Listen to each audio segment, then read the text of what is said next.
I want to bring in Scott Bauer, CEO of Prosper Trading Academy, to help set up the action today. Scott, it feels like this is kind of a continuation, even though we had a long weekend to kind of take all of this in. Good to see you, first of all. I should say good morning. Good Let's to start see with you, that.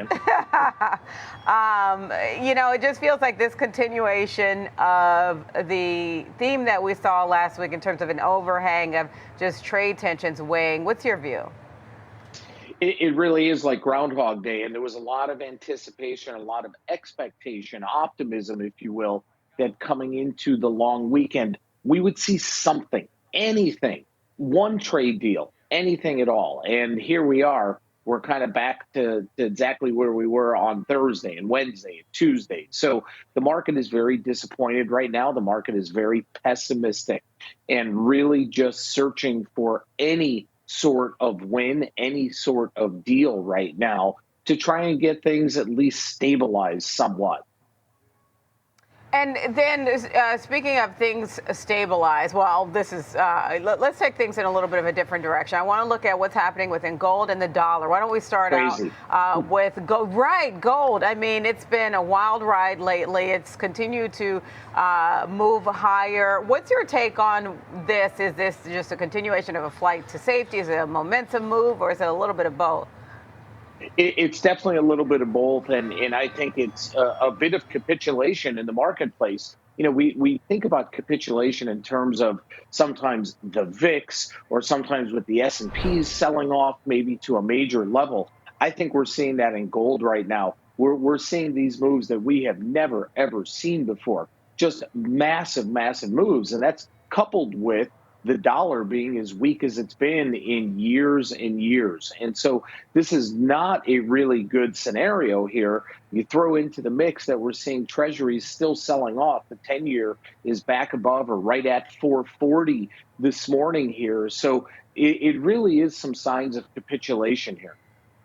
Okay, and I'm glad that you brought up the dollar because I just checked and it's below 98 against a basket of currencies. What does that signal, especially not just the fact that it's been holding below 100, right? What does that signal about the pace that it's taken in moving lower?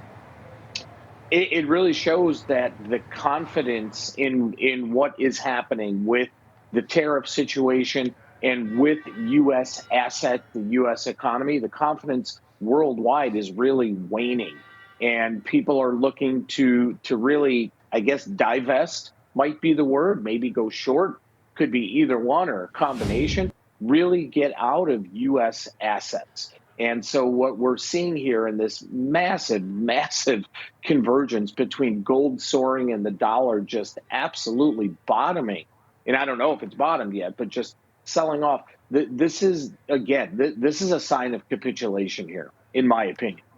And then, Scott, I want to ask you what you're expecting from this earnings season. I feel like we've gotten some different, when the earnings season began, when Delta first pulled its guidance, I thought that would be the roadmap for this earnings season. But it's been, a little all over the place, some giving guidance, some giving, United gave two different scenarios for the best of times and the worst of times. What are your expectations for this earnings season? I think we're going to see more of what United did, really, because CEOs and the like, they really don't know where we are headed, and there really are two divergent paths here, depending on what happens with tariffs, depending what happens with the consumer. And we know, the consumer is back on their heels right now. Yes, numbers coming out that showed retail sales were better just recently, and that's because perhaps people were trying to get ahead of the tariff situation, but the consumer is hurting right now, Diane, and I think that's going to be reflected in many, many of the guidance issuances that we see from companies. And it would not surprise me if we see more companies like United come out and say, well, if this happens, we're going to expect this, but if this happens, maybe we're going to go down this road.